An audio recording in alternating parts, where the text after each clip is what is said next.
Il grande scrittore friulano Carlos Gorlón ha ricevuto il premio Pordenone Pensa in occasione di una conferenza organizzata nell'ambito dell'omonima rassegna culturale.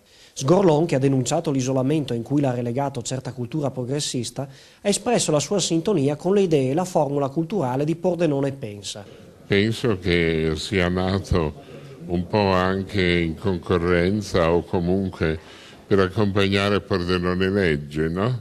Dove c'è una grande congerie di scrittori che vengono chiamati e qui invece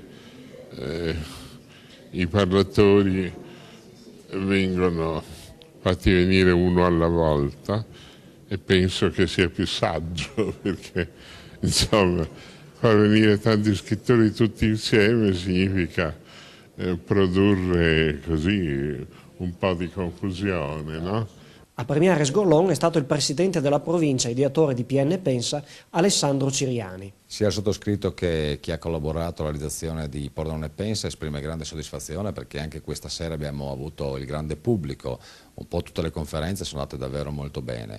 Il premio è stato attribuito a Carlos Gorlón per un motivo molto semplice, perché lui più di altri e meglio di altri rappresenta uno dei principi ispiratori di questa rassegna, cioè il bisogno di pensare, di riflettere, di discutere su quelli che sono i temi principali della nostra quotidianità. E poi Sgorlón denuncia quello che è un po' il decadimento, il degrado sociale, economico, anche urbano e ambientale della nostra terra, del nostro popolo, anche della nostra Europa. Siamo arrivati al trionfo della società consumistica di massa, ma anche al trionfo delle teorie progressiste, relativiste, che hanno sradicato religioni, hanno sradicato il senso del sacro, il mito, i legami familiari, cioè tutti quei principi che tenevano coese, unite e cementate le nostre comunità.